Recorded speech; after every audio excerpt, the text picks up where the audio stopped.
Concrete Jungle here. It's been quite some time since I did a video, and I thought with all the hysteria around inflation numbers and geopolitics and Federal Reserve anticipated rate hikes, that it might be a good time to take a look at the charts and see, to what extent do these actually confirm or deny the sort of the mainstream narratives that you see being floated around, and, back and forth, and always find that using classical charting, turning off all the indicators, just finding those classical chart patterns, determining what the trend is, up, down, or none, using support, resistance, moving averages, and momentum, divergences, or confirmations. Just very, very basic technical analysis can actually help us cut through the self-interested narratives that we see either in the media or social media or what have you, and just try to make sense of what really is a rapidly changing world order. So let's get right into the charts. So as you can see, I've sort of taken a somewhat different approach. After having learned many of the lesson in the prior sort of bear market into the a bull market into the bear market, and getting blinded by the euphoria and having this sort of crypto-centric view, I sort of took a more macro-focused view, starting from sort of the biggest pools of capital down to the smaller pools. So sort of starting with currencies, going into bonds, equities, commodities, and then finally crypto, to just try to keep the crypto in the context that it is, which is still a very small sliver of asset markets. So as far as the DXY U.S. dollar currency index, what we're seeing here is the monthly chart, and what has been a multi-decade downtrend, making lower highs and lower lows. And there's been, a lot of attention, since sort of, the recent upside action in the USD, which of course the DXY comparing the USD primarily against a basket of currencies chiefly composed of the euro and the Japanese yen. And there's been a lot of attention about how the dollar has had so-called relative strength, which against those other currencies, certainly has been the case. And in the setting of a secular downtrend, what we've seen of late, and that's, let's say, over the past decade or so, has been sort of a sideways move, resembling a double bottom, and most recent action is what I think constitutes a breakout of that double bottom. So, if we take a measured move of this double bottom, we get sort of a 118 handle as the technical target for this. Now, I think short term, if we take a look at the momentum, it is, sort of in the power zone, overbought, if you will. Now, certainly things can stay very overbought for longer than people can tolerate. But I do think that, and I don't know whether it's going to come sort of halfway into this move here, or if it continues up. It's hard to say, but I do think we are due for a bit of a pullback in the dollar. And the technical target for a pullback is quite simple. It would be sort of the top of the double bottom, and for a retest of about the 103 handle before what I think would be a continuation to achieve that target. Generally, after breakout of major resistance, um, generally that resistance is then retested before it's confirmed as new support before resuming a move in the original direction. So again, we'll see. My base case is that we would see some sort of a pullback in the dollar. Just having it be so overbought at this point before resuming higher. So the bond market, starting with sort of the long term, the long end of the yield curve, if you will. I thought it was kind of neat to observe this multi-year channel in the TLT, which sort of represents the long 20-plus year U.S. Treasury note market. And couldn't help but notice sort of a major reversal pattern resembling a bit of a head and shoulders most recently here, kind of since 2019, with sort of a left shoulder, a head, and a right shoulder, and a break of the neckline, and also a break of this sort of more longer-term trend line to essentially fulfill the technical target, which was projected, by the head and shoulders. And so we're sort of below the bottom of that sort of minimum technical target. And if we sort of turn on the 200-month moving average, sort of consolidating below, and again, I think, this looks pretty, in terms of the RSI, we haven't seen levels, this low since, let's say, 2003, down at sort of the 28 level.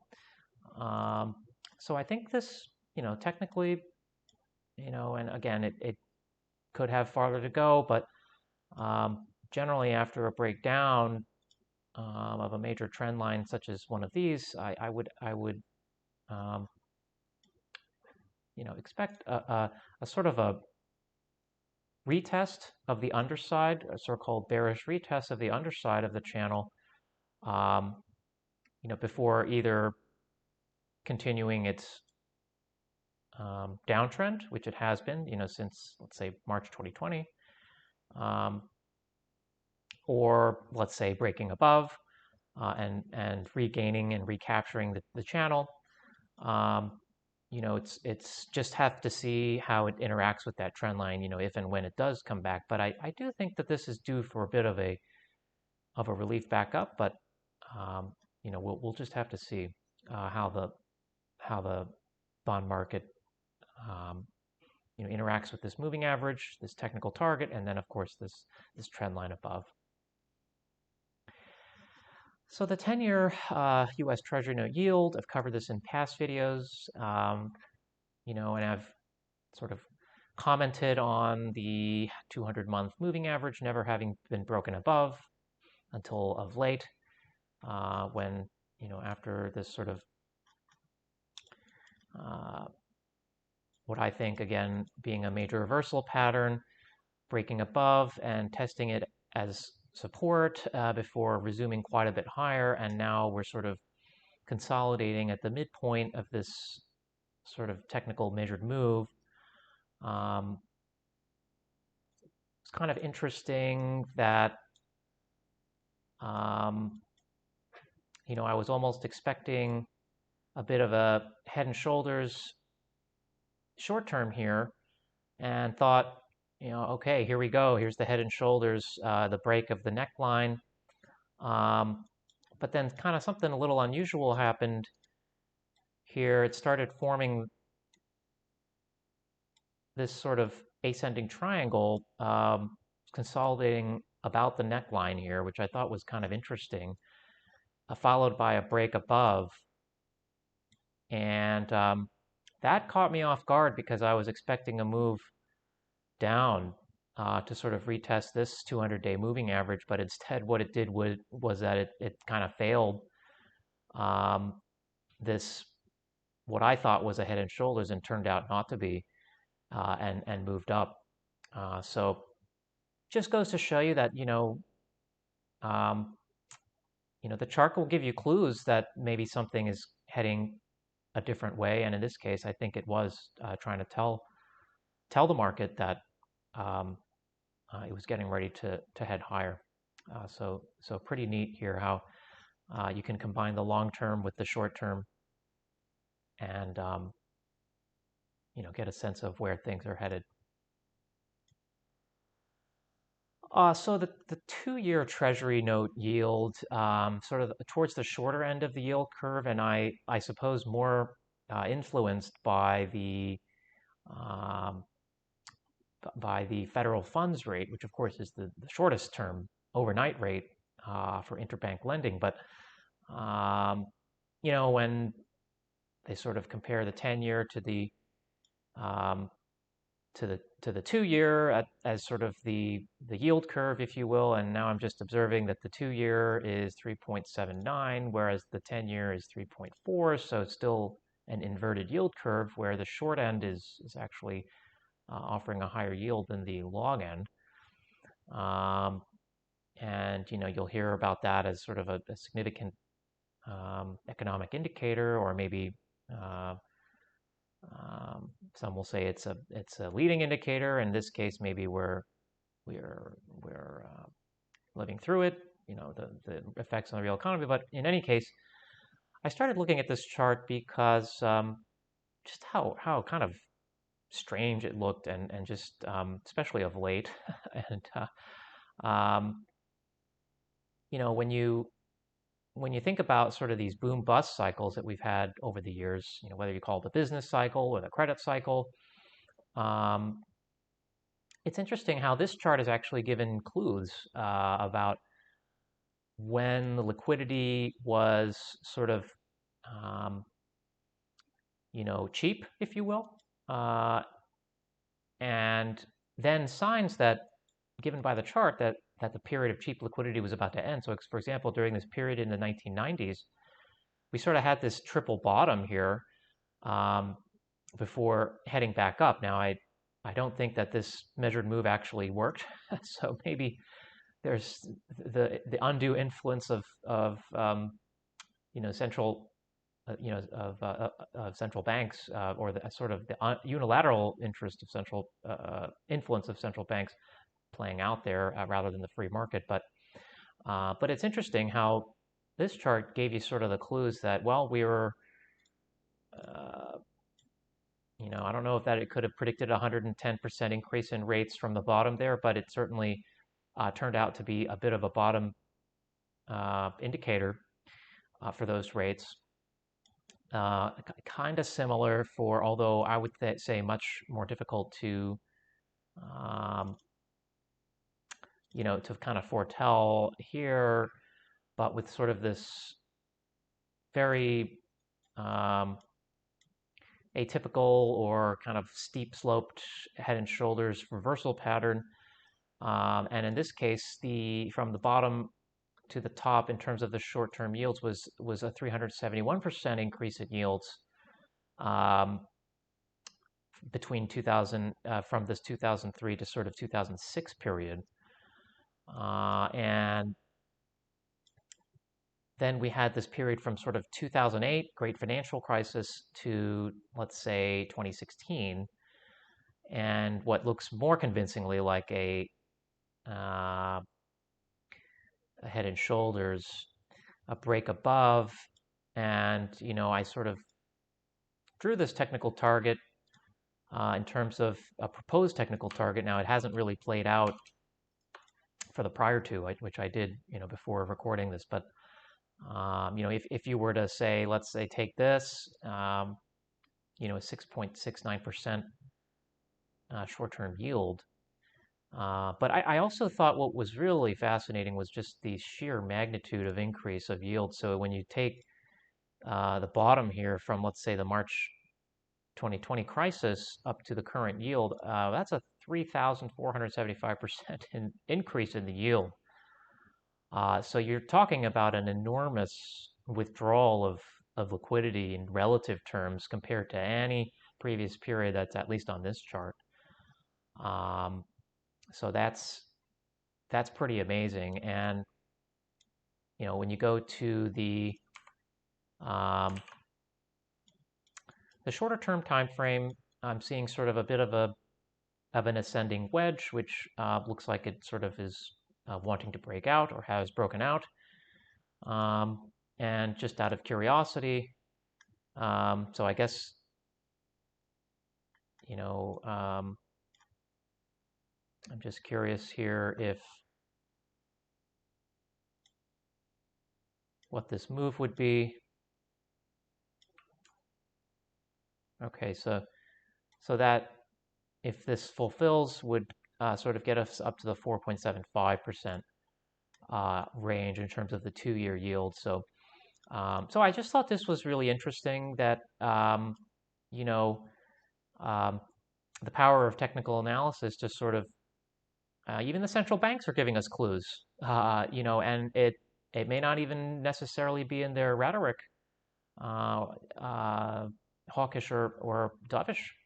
The answers may actually be in the charts. Now, I have to say this period, I guess akin to a V bottom in rates there, but we'll just have to see whether this proposed technical target comes to fruition. But I did think this chart was very fascinating in terms of sort of the boom bust cycles that we see in asset markets.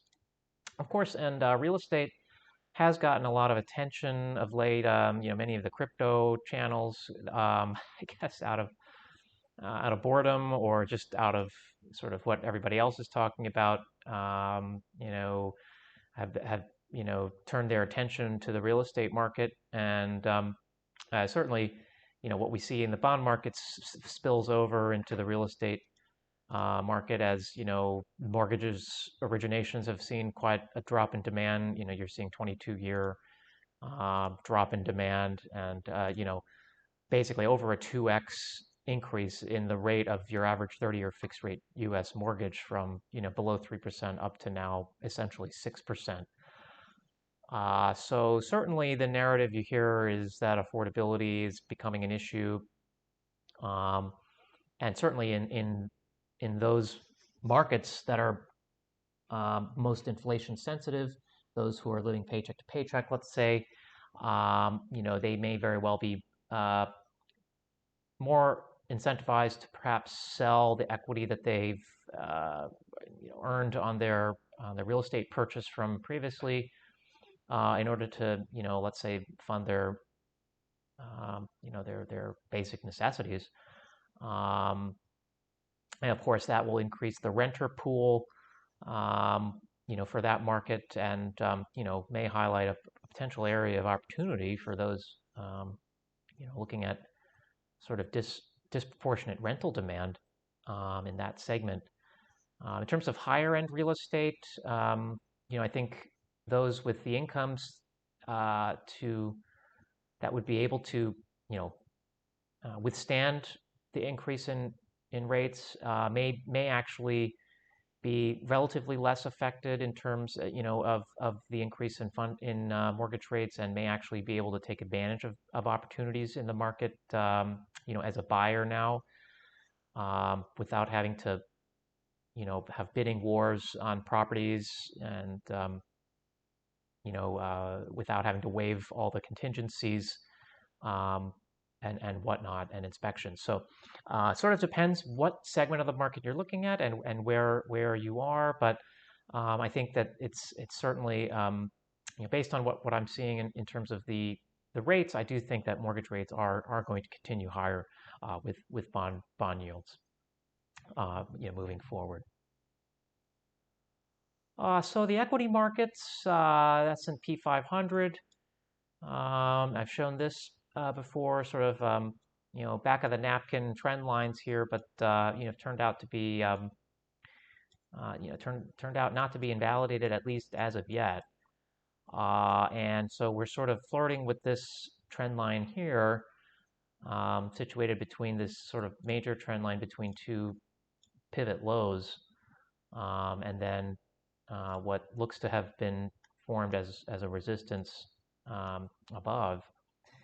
And I thought it was kind of interesting because you've heard a lot of talk now, I think, about people wanting to call the bottom in asset markets, um, and that the Fed is pivoting or what have you. Um, the S&P has corrected 25%. It's time to resume the bull run. I'm not so sure.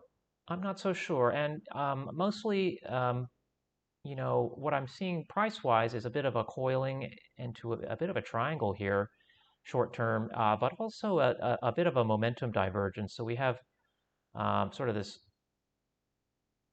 this high and higher high on the price, but notably uh, lower high on the divergence on the momentum, causing a bit of a momentum divergence. So um, it's certainly possible that this trend line is made support and that it breaks above this sort of triangle and to the top of this range. But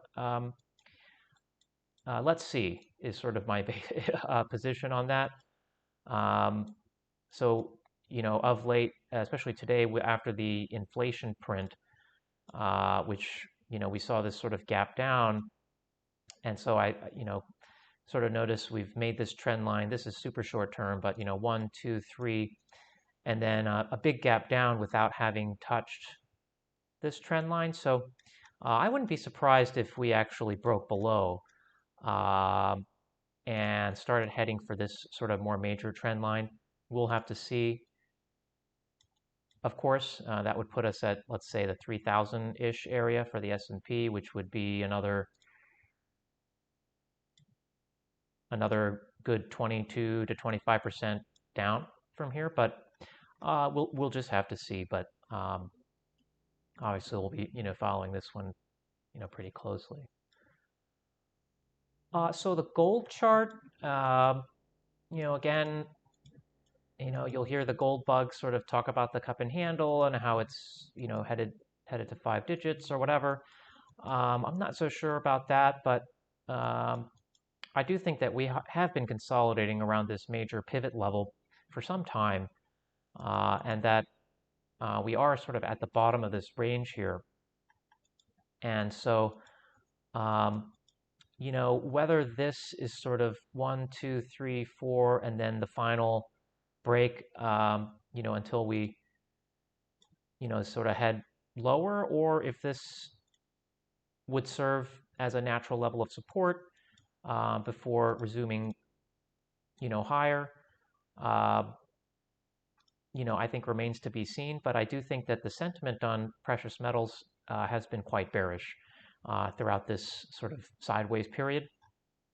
So I wouldn't be surprised to see at least a bounce off the 200-week moving average, at least to this pivot level.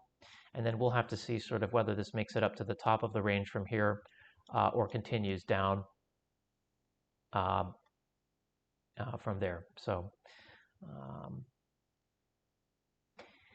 yes, the silver chart. So silver, got a little bit of attention. I think it was yesterday when it went up 5% in one day. You had the sort of silver bugs calling for the bottom. Again, I'm not totally sure about that, but sort of ran some support and resistance lines, and notice that we are sort of coiling up here, and that we are sort of testing this congestion zone here. So I do think that the level that we are at now for silver is at least a short-term support. Now, whether it's the bottom, the absolute bottom, and a move to triple-digit silver from here, I'm not so sure. But certainly one to keep an eye on, I think. Again, the sentiment on silver has been pretty down in the dumps as well. So crude oil, so I covered this chart a few times before, and I really am just kind of stunned by this chart, which really has the look of sort of Bitcoin in 2018, 2019, just forming a massive triangle. And so I think that it has the potential to seriously make it up to the $400 per barrel range. Now, I don't know when, but massive wick down to negative, and enormous triangle. The possibility has been raised in my mind. And shorter term, though, I think that we are due for we are sort of positioned to move down. I had been following this sort of short-term support, which it has broken below. And I do think that it makes sense for this to retest the top of this range, or perhaps, a lesser support, maybe the 100-week. But I think the fact that this 200-week moving average coincides with this upper trend line just makes me think I wouldn't be surprised for a move back down to, let's say, $65 a barrel before resuming up. And we'll just have to see whether, how crazy this turns out to be. But I think that, a move back down to 60s, again, nothing here is financial advice. But that, I'm looking at this as a potential opportunity. Uranium has garnered a bit of attention of late as well. Japan announcing recently that they would be restarting, I think, some of their nuclear reactors for power. And, this being the Sprott Physical Uranium Trust, Sprott has had, a good amount of interest in uranium, for a while. And so, we've seen sort of this support being broken, being resistance, and then broken above now. So I think, it'll be interesting just to see how the uranium price, goes from here. Now, short term, I'm not sure that this just looks like a bit of a sideways consolidation range, if not even a potential reversal pattern to the downside, maybe to come back and retest this support. But the narrative around uranium is very interesting. You'll have folks who basically say it's really the only that way to transition to this vision of clean energy by using uranium and for base load power, because solar and wind and batteries can only do so much for intermittent power. So we'll just have to see. I mean, the ESG thrust. I'm not sure that they are necessarily uranium is necessarily what they had in mind, but certainly what they have in mind is the reduction of fossil fuel utilization, so and crude oil utilization. So we'll just have to see. But this is just another example of where I think the chart can actually, again, help you get past people's narratives and biases and positions that they themselves have. Another thing that kind of gets me a little concerned here is just the volume. We've been in sort of this uptrend since this point and made sort of a 200% move, 222% move, and then this kind of volume just to me looks a bit like terminal volume. That this move up has sort of at least ended for the short to intermediate term. So I wonder if this actually may pull back, but we'll just have to see. So in terms of Bitcoin, getting to crypto finally, if you've made it this far, congratulations. But we've covered this many times. Nice, sort of logarithmic advances, big triangle consolidation followed by a massive move up to the 65,000 and then 69,000 level before ultimately finally convincing people that the bear market, is in, myself included. So one thing is that this sort of double top, the technical target during this flush down to, let's say, 17,500 didn't actually fulfill. So I think that's pretty interesting. And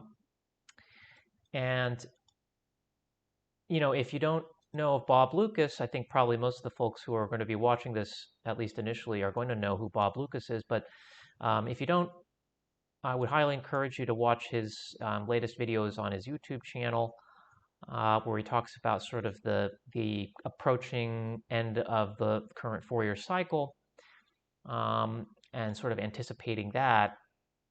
And I think it makes a lot of sense.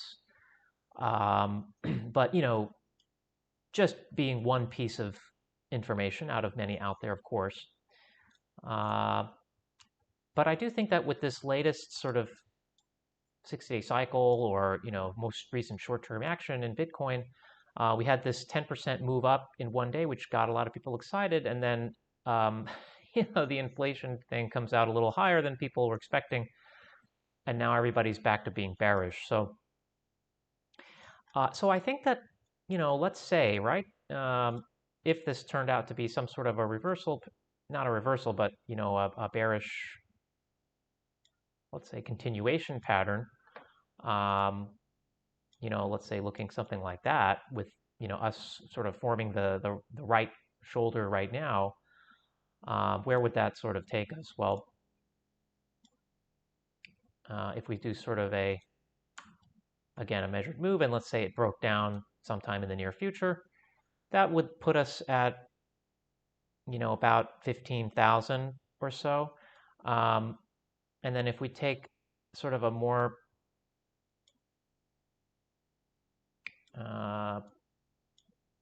aggressive estimate, that would get us down to,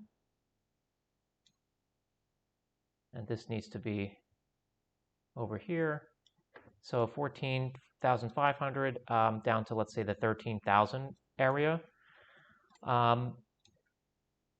And I know people out there are calling for a lot lower, and it's certainly possible. One thing I thought was kind of neat was the 200, the 300, and the 400-week moving averages. And those sort of coincide with what I'm seeing here in terms of technical targets, and what the market and what the chart is sort of telling me or communicating to me, personally. So again, not financial advice, but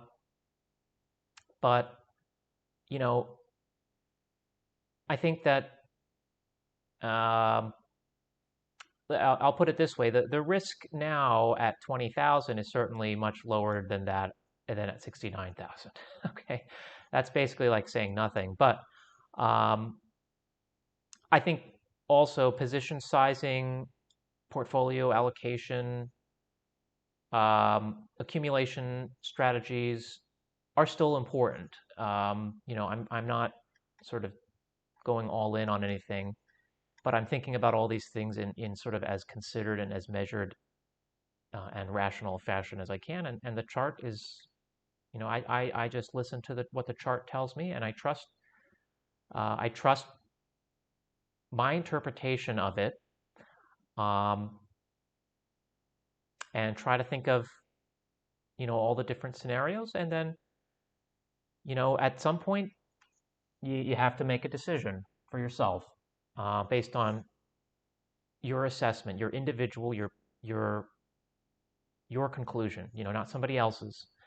And I think that's the beauty of technical analysis, is that if you can interpret charts and sort of listen to what the market is telling you, you don't have to listen to people on YouTube. You can for sentiment analysis, but you don't have to take their advice unless you want to. So Ethereum,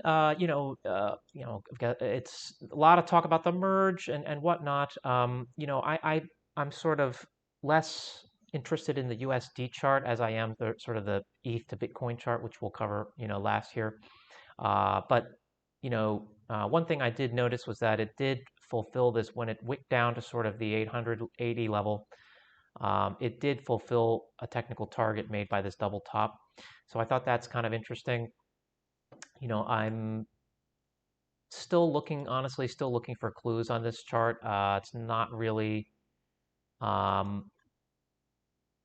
telling me much here. You could make a case for sort of a bearish pattern here with, but I think it's a bit early to call it definitively. But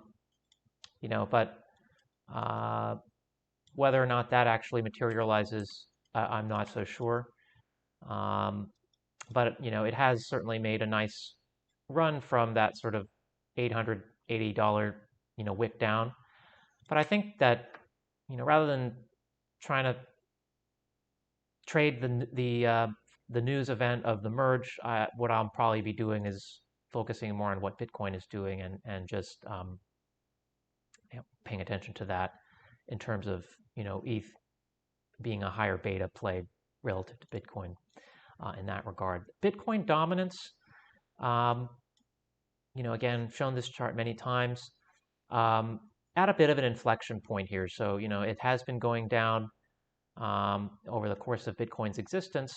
We've been sort of chopping sideways in this rectangle here, and we're at sort of the bottom of the range here. I could see this either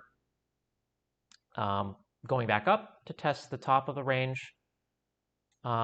or having this moving average serve as support for a breakdown. So I think this is just an example where you're in the middle of a range. You just need to let the chart tell you what it wants to do, and then you can go from there. And also, so ETH to Bitcoin, sort of more interested in this rather than ETH to USD. So I've been following this trend line, this ascending trend line, which I thought was really neat that it sort of tested here, multiple times, just making this a super important trend line, I think. And had been following the most recent sort of rising wedge here, and followed by the big wick down to $880, and then now it's sort of fallen back into the triangle. So this, to me, still needs to declare itself as to what it wants to do, whether it wants to break up or down. Again, I couldn't help but notice the momentum on this. So we've been sort of consolidating in this range, but making lower highs on the momentum. Now, it doesn't mean necessarily that it has to break lower. Doesn't mean necessarily that the merge is a sell the news event. But, I can only go off of what the chart is telling me. And, if the macro, the dollar, the bonds, the equities, if, the weight of the evidence of everything that I've shown thus far, taking all of that into consideration, I'm preparing, let's just say I'm preparing for both scenarios, okay? I'm not going to, give advice. None of this is advice.